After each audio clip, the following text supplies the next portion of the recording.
कोकणातील प्रत्येक अपडेट जाणून घेण्यासाठी आजच माझे कोकणच्या सोशल मीडिया प्लॅटफॉर्मला लाईक, फॉलो आणि सबस्क्राईब करा. नमस्कार, मी प्रणाली भोसले. माझे कोकणच्या बातमीपत्रात आपल्या सर्वांचं मनपूर्वक स्वागत करते.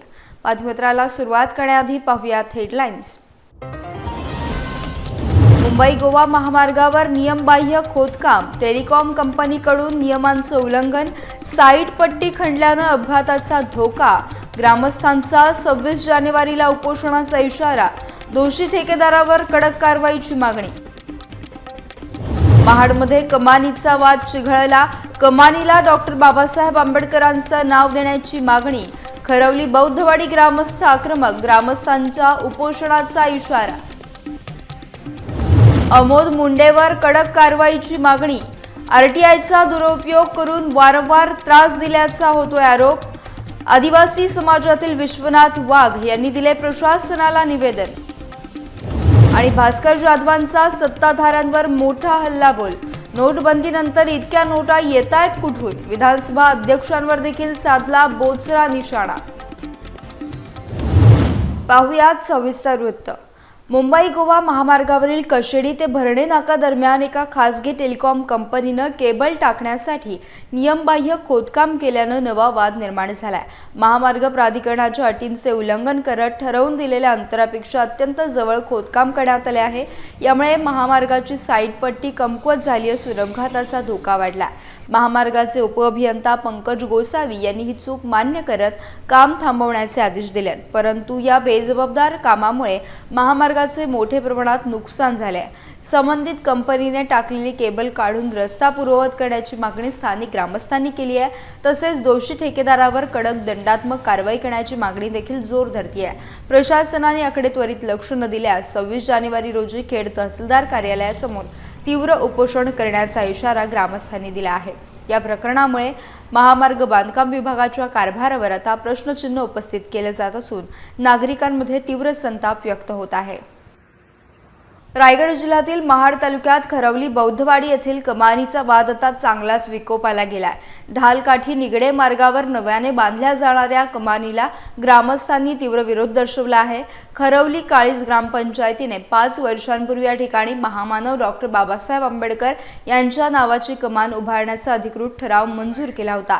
मात्र सध्या ठेकेदारानं कांगोरी गडाच्या नावाने कमानीचं काम सुरू केलंय. वादाची ठिणगी पडली आहे. ग्रामस्थांनी घटनास्थळी धाव घेत काम बंद पाडलं, ज्यामुळे ठेकेदार आणि स्थानिकांमध्ये शाब्दिक चकमक झाली. आपल्या हक्कासाठी आणि महामानवाच्या सन्मानासाठी हा लढा असल्याचं सांगत बौद्ध समाजाने या कृतीचा निषेध केला. प्रशासनाने या प्रकरणाची तातडीने दखल न घेतल्यास आणि डॉक्टर बाबासाहेब आंबेडकरांच्या नावाची कमान न उभारल्यास रस्त्यावर उतरून तीव्र उपोषण करण्याचा इशारा खरवली बौद्धवाडीतील ग्रामस्थांनी दिला आहे. या तणावपूर्ण परिस्थितीमुळे परिसरात सध्या खळबळ माजली असून प्रशासनाच्या भूमिकेकडे सर्वांचे लक्ष लागले आहे.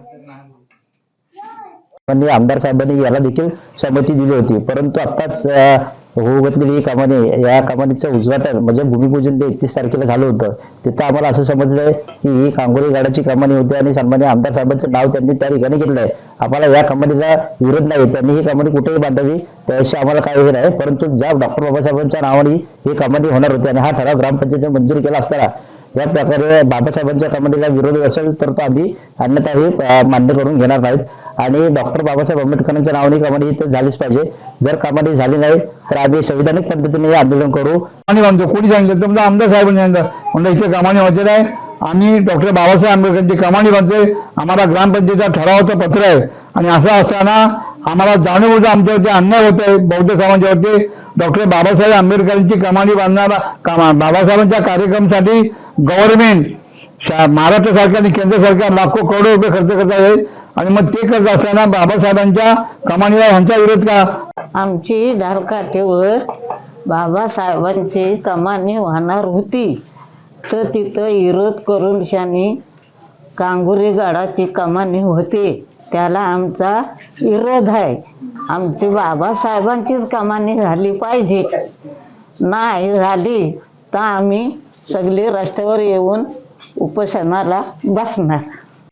पेण येथील आदिवासी समाजातील विश्वनाथ कानू वाघ आणि त्यांच्या कुटुंबाला माहिती अधिकाराचा गैरवापर करून गेल्या अनेक वर्षांपासून सातत्यानं मानसिक आणि आर्थिक त्रास दिला जात असल्याचा गंभीर आरोप करण्यात आला आहे। अमोद रामचंद्र मुंढे आणि नागेश सुर्वे हे दोघे प्रशासनावर विविध प्रकारे दबाव टाकून खोट्या तक्रारींच्या माध्यमातून वाघ यांना बेघर आणि भूमिहीन करण्याचा संघटित गुन्हेगारी प्रयत्न करत असल्याचं निवेदनात नमूद केलं। या अन्यायकारक छळाविरोधात संताप व्यक्त करण्यासाठी आदिवासी समाज आणि महिलांनी पेणचे प्रांत अधिकारी, तहसीलदार आणि पोलीस प्रशासनाला लेखी निवेदन दिले। संबंधित व्यक्तींच्या गुन्हेगारी पार्श्वभूमीमुळे वाघ कुटुंबियांच्या जीवितास तातडीचा धोका निर्माण झाला असून दोषींवर कडक कायदेशीर कारवाई करण्याची मागणी करण्यात आली आहे। जर प्रशासनाने या तक्रारींची दखल घेऊन ठोस पावले उचलले नाहीत तर येत्या काळात आदिवासी संघटनेमार्फत संपूर्ण तालुक्यात तीव्र जनआंदोलन छेडलं जाईल असा इशारा यावेळी समाज बांधवांनी दिला। आणि मी माझ्या जागेमध्ये घर बांधलेलं आहे। नगरपालिकेकडनं परवानगी मला टेम्पररी मिळालेली आहे, परंतु इथे ह्याच्यामध्ये पेण तालुक्यामध्ये एक माहितीच्या अधिकाराखाली अर्ज देऊन आणि विरोधात अर्ज देऊन ब्लॅकमेल करणारी जी एक टोळी काम करते, तर त्याच्या टोळीचा म्होरक्या तो अमोद मुंढे आणि एक त्याचे साथीदार जे आहेत नागेश सुर्वे, हे गेले 9 वर्षापासून माझ्यावर माझं घर मोडण्यासाठी, माझी जागा मला मिळू नये म्हणून शासन दरबारी पाठपुरावा करत आहेत। म्हणजे माझं घरापासून मला वंचित ठेवण्यासाठी ही लोक सतत 9 वर्ष काम करत आहेत। तर हे कुठेतरी थांबावं आणि आम्हाला न्याय मिळावा यासाठी बहुसंख्येने लोक आम्ही इथे आलेलो आहोत। जर 10-15 दिवसात आम्हाला न्याय मिळाला नाही तर येणाऱ्या 15 दिवसानंतर आम्ही तीव्र आंदोलन या राज्यामध्ये करण्याचं आमचं नियोजन आहे। आणि दुसरी गोष्ट, ह्या लोक जे आहेत यांना माझा काहीच संबंध नाही, मी यांना ओळखत पण नाही। आणि अशी बिनओळखीची माणसं जेव्हा आपल्याला विनाकारण त्रास देतात तर हा त्रास कुठेतरी थांबला पाहिजे। खरं तर एक सुशिक्षित असणारी व्यक्ती माननीय वाघ साहेब यांच्यावर जो हा अन्याय झालेला आहे, हा अन्याय कदापि आम्ही सहन करणार नाही। आणि वेळोवेळी हे समाजकंटक जे आहे ते वेळोवेळी विविध प्रकारच्या समस्या त्यांच्यावर उद्भवत आहेत, तर ते कुठंतरी थांबलं पाहिजे। आणि माझं एवढंच विनंती आहे प्रशासनाला की याच्यावर कडक कारवाई करावी। अलिबाग येथे पोलीस अधीक्षक कार्यालय, संपूर्ण रायगड जिल्ह्यातून विविध संस्था संघटनेचे पदाधिकारी, आमच्या समाजातील अनुसूचित समाजातील विश्वास वाघ साहेब हे यांच्या विरुद्ध जे इतर समाजाचे आहेत पेणमधले, हे वारंवार RTI दाखल करून त्यांची जी राहती घराखालची जागा किंवा जे तिथं राहतात त्या जागेसंदर्भात विविध प्रकारे अर्ज करून एक प्रकारे विश्वास वाघ साहेबांना मानसिक त्रास, शारीरिक त्रास आणि कुठेतरी त्यांचं खच्चीकरण या हेतू पुरस्पर याने सरकारी दप्तरी खोटे दस्तावेज सादर करून माननीय विश्वास वाघ साहेबांचं 2019चं प्रकरण आहे की शासनाने ती जी जागा आहे ती त्यांना नियमित केलेली आहे। आणि 2017च्या हिशोबाप्रमाणे त्यांची जी काही लेआउट म्हणा किंवा जे काही घरासंबंधित नगर परिषदेकडे बरेचसे अशी कागदपत्र आहेत की त्यांच्यावरती निर्णय येणं बाकी आहे। आणि तात्पुरती नगर परिषदेने त्यांना जागा नियमित करण्यासाठी सुद्धा परवानगी दिलेली आहे। तो आमचा सर्वात गाय गरिबांना सहारा देणारा आपला वाघ साहेब आमचे सगळ्या गाय गरिबांना सगळ्यांना तो अन्नपूर्ण सगळ्यांसाठी धावत फिरणारा जो माणूस, त्याच्यावर जर बेल प्रसंग आले तर मग आम्ही गप्प बसणार नाही। आम्हाला कुठला तो मुंड्या का शेंड्या तो जर इतका 9 वर्ष तो त्यांना त्रास देतो। आता आम्ही एवढेच जण आलोय, पण जर त्यांनी हे घेतलं नाही तर त्याच्या पेन मध्ये आखा पेन आम्ही हाडलून टाकू आणि न्याय आम्हाला देऊ, आम्ही तिथं बसून राहू। शिवसेना नेते आमदार भास्कर जाधव यांनी राज्यातील निवडणुकांच्या पारदर्शकतेवर गंभीर प्रश्नचिन्ह उपस्थित केले। उमेदवारी अर्जांच्या छाननीनंतर राज्यात 68 सत्ताधारी उमेदवार बिनविरोध निवडून आल्यात, मात्र विरोधी पक्षाचा एकही उमेदवार बिनविरोध कसा नाही, ही कसली जादू आहे असा बोचरा सवाल त्यांनी विचारला। निवडणुका पूर्णपणे संपवून टाकण्याचा आणि सत्ताधाऱ्यांचा डाव असून पैसा आणि दमदाटीच्या जोरावर ही सर्व प्रक्रिया राबवली जात असल्याचा थेट आरोप त्यांनी केला आहे। असं आहे की आता निवडणुका संपवूनच टाकायचं अशा पद्धतीचा सत्ताधारी पक्षाचा घाट आहे. आज नुकत्याच झालेल्या महानगरपालिकेच्या निवडणुकीचे उमेदवारी अर्ज भरल्यानंतर छाननी झाल्यानंतर महाराष्ट्रामध्ये 68 उमेदवार हे सत्ताधारी पक्षाचेच बिनविरोध होतात. विरोधी पक्षाचा एकही उमेदवार बिनविरोध होत नाही. अशी सत्ताधारी पक्षाची काय जादू आहे? याचा अर्थ आता निवडणुका ह्या निपक्षपातीपणे, निवडणुका ह्या कुठल्याही प्रकारचं मनामध्ये शंका न घेता त्या प्रामाणिकपणे पार पाडल्या जातील याच्यावर आता कोणाचाही विश्वास राहिलेला नाही. पण तरी देखील आम्ही जी मंडळी आहोत ती मंडळी लोकशाही मानणारे आहोत. आम्ही जी मंडळी आहोत ते डॉक्टर बाबासाहेब आंबेडकरांचं संविधान मानणारे आहोत. आम्हाला कळतं आहे की ह्या चोऱ्या दिवसांगणी व्हायला लागलेल्या आहेत, तरीसुद्धा लोकशाही वाचवण्याकरता म्हणून आम्ही सगळी मंडळी या निवडणुका ताकदीनं लढवतोय आणि त्याला सर्वसामान्य मतदार हा 100% पाठिंबा देऊन यश आमच्या बाजूला आहे. राज्यातील राजकीय वातावरण सध्या चांगलंच तापलं असून आमदार भास्कर जाधव यांनी सत्ताधारी पक्षावर जोरदार टीकास्त्र सोडलाय. कॅमेऱ्यासमोर दिसत असलेल्या पैशांच्या बॅगांवरून त्यांनी थेट सवाल उपस्थित केला. नोटबंदीनंतरही इतक्या मोठ्या प्रमाणात नोटा येतात कुठून असा खोचक प्रश्न त्यांनी विचारलाय. केवळ पैशांवरच नाही तर उपमुख्यमंत्री अजित पवार यांच्या पावसाच्या विधानावर देखील त्यांनी चांगलाच समाचार घेतलाय. नगरपालिकेच्या निवडणुकीमध्ये सत्ताधारी पक्षानंच एकमेकाचे पैसे पकडून दिले. सत्ताधारी पक्षाचे लपून छपून राहिलेलं नाही. ऑन कॅमेरा त्यांनी भरलेल्या बॅगाच्या बॅगा दाखवल्या. काही लोक हे करोडो रुपये वाटतायत. मला हाच देशाच्या पंतप्रधानांना प्रश्न विचारायचा आहे की तुम्ही नोटाबंदी केलीत ना, देशातली कुठेही रोकड शिल्लक राहता कामा नये, नोटा शिल्लक राहता कामा नये, याकरता तुम्ही नोटाबंदी केलीत ना. मग ह्या नोटा येतात कुठून? ह्या नोटा येतात कुठून की ज्या नोटा अगणित आहेत अशा प्रकारच्या नोटा वाटप कुठल्याही निवडणुकीमध्ये झालं नाही. हे सगळे म्हणतायत. आम्ही विरोधक म्हणून म्हणत नाही. मीडिया घाबरत का होईना तेच म्हणतोय. विरोधक आपसामध्ये बोलत असताना तेच म्हणतायत. काल अजित पवार राज्याचे उपमुख्यमंत्री काय म्हणाले? शेवटच्या 2 दिवसामध्ये प्रचंड पाऊस पडेल. पाऊस कसला पडेल? तो ढगाचा पाऊस नाही तर पैशाचा पाऊस पडेल. याचा अर्थ प्रचंड पैशाचा वापर होऊन लोकांची मनं जिंकून निवडणुका जिंकण्याचा कारभार आता संपला. पैसा फेकून लोकांना, पैसा फेकून नाही तर दमदाटी करून, पैसा फेकून नसेल तर त्यांच्या कुटुंबियांचा छळ करून. काय मानखुर्दल्या पवारबाईंना आज मुलाखत दिली. काय मुलाखत दिली? तिला जबरदस्तीनं राज्याच्या विधिमंडळाचे, विधानसभेचे अध्यक्ष फोन करतात आणि दम देतात. तिच्या नवऱ्याला रात्री 12-1 वाजता किडनॅप करतात विधानसभेचे अध्यक्ष. अरे ह्या राज्यात चाललंय काय? आणि म्हणून सामान्य माणूस पेटून उठेल त्या दिवशी ह्यांची सत्ता ही भ्रष्ट सत्ता उलटून टाकेल. पनवेल महानगरपालिकेच्या निवडणुकीत प्रभाग 3D मधील लढत रंगतदार झाली असून राष्ट्रवादी काँग्रेस शरद पवार गटाचे उमेदवार शाहबाज पटेल यांनी विजयाचा शड्डू ठोकला आहे. तुतारी चिन्हावर निवडणूक लढवणारे पटेल सध्या प्रभागात झंझावाती प्रचार करतात. कार्यकर्त्यांचा वाढता उत्साह आणि मतदारांचा मिळणारा प्रतिसाद पाहून त्यांनी आपल्या विजयाचा विश्वास व्यक्त केला आहे.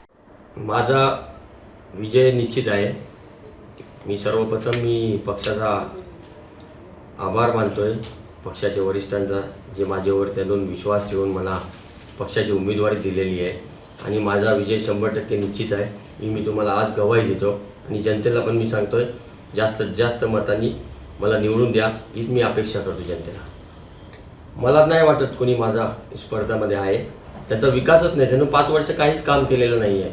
मी जिथे पण जातोय लोकांना भेटतोय त्या लोकांना नगरसेवक कोण होता 5 वर्ष तेच त्यांना माहिती नाही आहे की माझ्या स्पर्धेमध्ये कोणच नाही आहे. मी आता खात्रीने बोलतो आणि कॉन्फिडेन्सली बोलतो, माझा विजय निश्चित आहे. जनतेला एक आव्हान आहे विकासासाठी आणि माझं काम तुम्ही पहा. ह्या लोकांनी 5 वर्ष काहीच काम केलेलं नाही.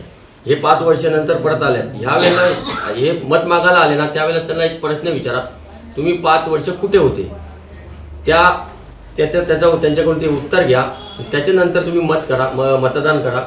माझा काम तुम्ही बघा. 24/7 तुमच्यासाठी मी उपलब्ध आहे. मी सामान्य घरातला मुलगा आहे आणि तुमच्यासाठी 100% उपस्थित राहणार ही मी तुम्हाला गवाही देतो. यावेळेला मला संधी द्या आणि नवीन काहीतरी घडवा आणि कुठेतरी हे बदल झाला पाहिजे हीच मी लोकांना जनतेला आवाहन करतो. पनवेल महापालिकेच्या कळंबोळी प्रभाग क्रमांक 8 मध्ये शिवसेना भाजप युतीच्या प्रचारासाठी शिवसेना नेते शहाजी बापू पाटील यांनी 2 तासांची भव्य पदयात्रा काढली। या पदयात्रेला नागरिकांचा अभूतपूर्व प्रतिसाद लाभला असून संपूर्ण पनवेलमध्ये धनुष्यबाण आणि कमळाची लाट असल्याचं त्यांनी सांगितलंय।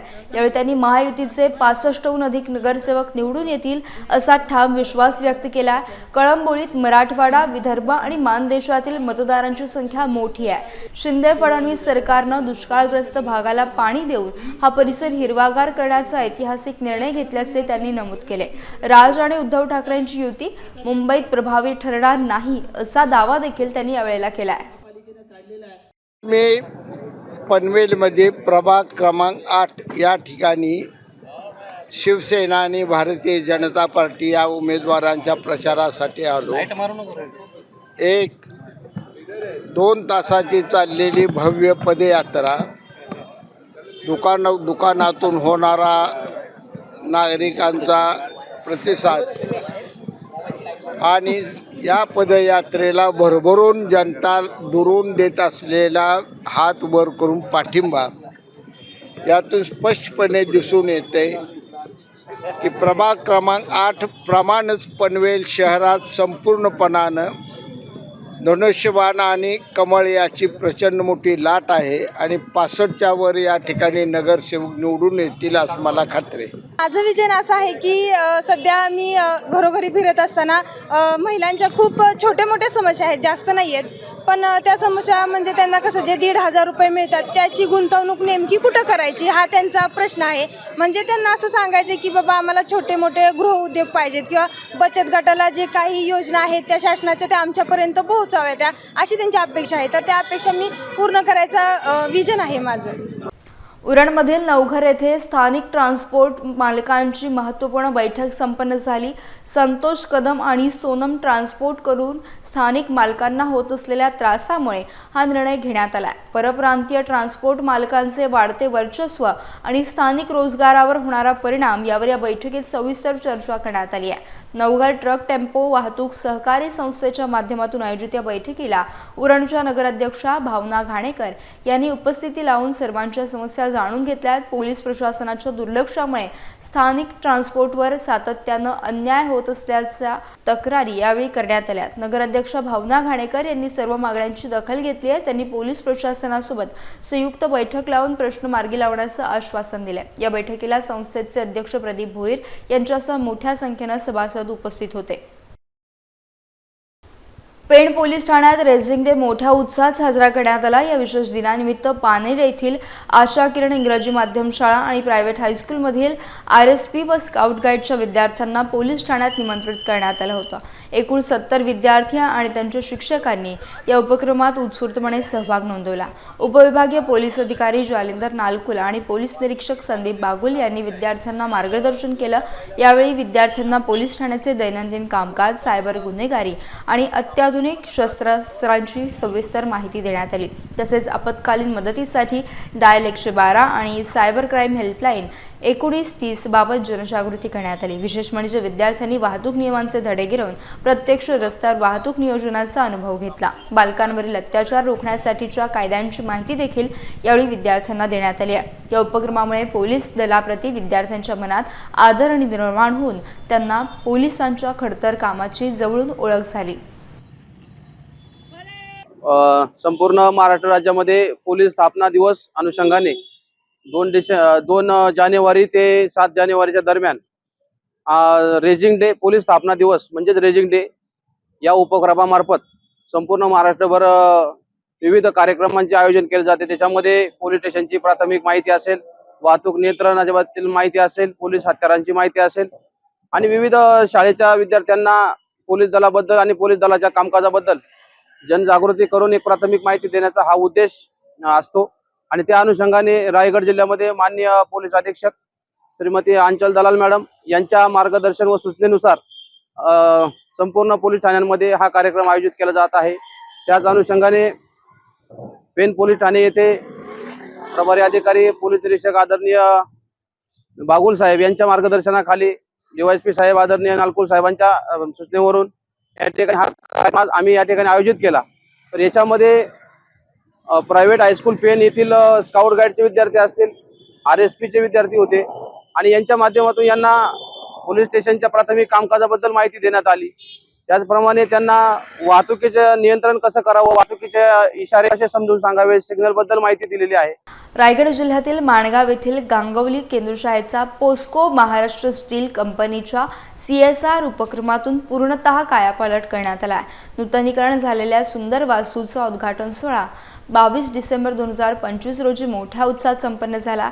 पावसाळ्यात गळणारे छत आणि मोडकळीस आलेल्या भिंतींमुळे विद्यार्थ्यांचे मोठे शैक्षणिक नुकसान होत होते. ही गरज ओळखून पोस्को कंपनीने शाळेचे छत, आकर्षक रंगकाम, स्वच्छतागृहे आणि इलेक्ट्रिकल फिटिंगचं काम अत्यंत दर्जेदार पद्धतीनं पूर्ण केलं आहे. या सोहळ्याला पोस्कोचे अधिकारी श्री योंग हा किम आणि गटशिक्षण अधिकारी सुरेखा तांबट उपस्थित होते. या उपक्रमामुळे 57 विद्यार्थ्यांसाठी आता सुरक्षित आणि प्रसन्न शैक्षणिक वातावरण निर्माण झालंय. पोस्कोने नूतनीकरण केलेली ही 16वी शाळा असून भविष्यात विद्यार्थ्यांना संगणक सुविधा देण्याचे आश्वासन त्यांनी दिले आहे. या सामाजिक कार्याबद्दल ग्रामस्थ आणि शिक्षकांनी कृतज्ञता व्यक्त केली.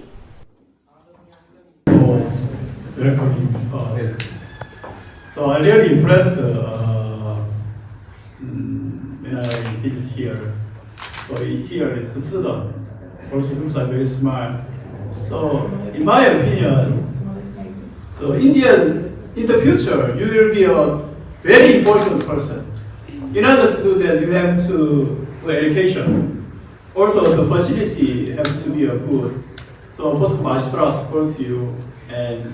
आमची शाळा अशी पहिली रंगविक्रीकडे निघालेलं आणि पास्को कंपनीने आम्हाला खूप असं सुंदर अशी रंगोली करून दिली आहे. पहिला आम्हाला शाळेत एवढं असं उत्साह नाही वाटायचं, पण आता खूप मजा येते आणि हे सगळे वर्गसंख्या, नवीन चित्र, स्पेलिंग असं काढलं तर आम्हाला वाचायला पण खूप भारी वाटतं आणि हे सगळं वाचून असं बघून एकदम असं वाटतं की रविवारची पण शाळा असावी. खूप शाळेत खूप मजा येते आणि पहिला खूप वातावरण त्याच्यापेक्षा आता खूप मस्त झालंय आणि असं वाटतं की ह्या शाळेतून परत जावंच नाही, 15 शाळा असावी असं वाटतं. पोस्को महाराष्ट्र लिमिटेड या कंपनीच्या माध्यमातून त्यांच्या CSR मधून त्यांनी अनेक कामे या तालुक्यातील शाळांसाठी केलेली आहेत. कित्येक शाळागृह बांधून दिलेली आहेत, काही शाळांची दुरुस्ती झालेली आहे, विविध प्रकारचं शैक्षणिक साहित्याचं किट वाटप केलेलं आहे. नेहमीच त्यांचं शालेय विद्यार्थ्यांसाठी एक सकारात्मक सहकार्य आम्हाला लाभत असतं. आज या गांगवली शाळेच्या इमारतीचा नूतनीकरणाचा जो सोहळा आपण पाहत आहोत, तर यापूर्वीचे या शाळागृहाची परिस्थिती आणि आत्ताची स्थिती यात जमीन आसमानचा फरक पडलेला आहे. अतिशय चांगलं गुणवत्तापूर्ण क्वालिटेटिव्ह काम त्यांनी या शाळेचं केलेलं आहे आणि त्यामुळंच या शाळेचं पूर्ण कायापालट झालेलं आहे. अतिशय सुंदर, देखणी, डौलदार वास्तू आपण पाहत आहोत. निश्चितपणे या वास्तूत आता विद्यार्थी जेव्हा या इमारतीत शिकतील त्यांना जबाबदारीची जाणीव झालेली आहेच. स्वयंशिस्त त्यांच्यात निर्माण होत आहे की बाबा इतकी सुंदर रंगसंगती किंवा इतर कानाकोपरा स्वच्छ असावा या दृष्टीनं निश्चितपणे विद्यार्थी स्वतःला शिस्त लावून घेतील आणि गुणवत्तापूर्ण आणि दर्जेदार अध्ययन करतील यात कोणतीही शंका नाही. नमस्कार. आमच्या या गांगवली शाळेमध्ये आज जो काही नूतनीकरणाचा सोहळा होत आहे, या सोहळ्याचं सर्व श्रेय जे आहे ते POSCO Maharashtra Steel Private Limited कंपनीला मिळत आहे. त्या कंपनीने या शाळेचा पूर्ण कायापालटच करून टाकलेला आहे. अगोदर ही शाळा खूपच अशी जुनी आणि छप्पर गळत होतं, खिडक्या तुटलेल्या होत्या आणि अशी बेकार अवस्था झालेली होती शाळेची. आम्ही कंपनीपर्यंत ही गोष्ट कळवल्यानंतर कंपनीने ते मनावर घेऊन हे जे काही आज पाहतो आहे आपण कायापालट केलेला आहे, यासाठी मी कंपनीचं खूप खूप आभार मानतो शाळेच्या वतीने. कारण आता ही सुंदर शाळा नक्कीच मुलांना यामध्ये दररोज शाळेमध्ये येण्यासाठी, शाळेत टिकून राहण्यासाठी, शिकण्यासाठी आणि भविष्यासाठी, त्यांच्या मुलांच्या भविष्यासाठी खूपच कारणीभूत ठरणार आहे. आणि या सगळ्यांचं श्रेय अर्थातच POSCO Maharashtra Steel Private Limited कंपनीला जातं. रत्नागिरी जिल्हा महिला व बालविकास विभागाच्या वतीनं आयोजित चाचा नेहरू बाल महोत्सव मोठ्या उत्साहात पार पडला। गेल्या 3 दिवसांपासून सुरू असलेल्या या महोत्सवाची सांगता भव्य बक्षीस वितरण समारंभाने झाली। या महोत्सवात जिल्ह्यातील विविध संस्था आणि शाळांमधील सुमारे 300 विद्यार्थ्यांनी उत्स्फूर्त सहभाग नोंदवला होता। महोत्सवाच्या सांगता समारंभाच्या अध्यक्षस्थानी उपविभागीय पोलीस अधिकारी निलेश माईनकर हे होते। यावेळी एनसीसीचे कमांडिंग ऑफिसर रामंजुल दीक्षित, जिल्हा परिषद अधिकारी मल्लीनाथ कांबळे आणि पोलीस उपनिरीक्षक अभय तेली यांची प्रमुख उपस्थिती होती। 3 दिवसाच्या या काळात विविध क्रीडा स्पर्धा आणि सांस्कृतिक कार्यक्रमांचं आयोजन करण्यात आलं होतं। विद्यार्थ्यांनी सादर केलेल्या बहारदार नृत्यांनी उपस्थितांची मने जिंकली। निलेश माईनकर यांनी मुलांच्या सर्वांगीण विकासासाठी क्रीडा आणि कलांचं महत्त्व अधोरेखित केलं। जिल्हा महिला आणि बालविकास अधिकारी मनोज पाटणकर यांनी महोत्सवाचे प्रास्ताविक केले, तर अतिश शिंदे यांनी आभार मानले। हा महोत्सव यशस्वी करण्यासाठी सर्व कर्मचाऱ्यांनी विशेष परिश्रम घेतले। यासह बातमीपत्रात वेळ झाली इथेच थांबण्याची। भेटूयात नवीन बातमीपत्रासह। तोपर्यंत तुम्ही कुठेही जाऊ नका, पाहत रहा फक्त माझे कोकण।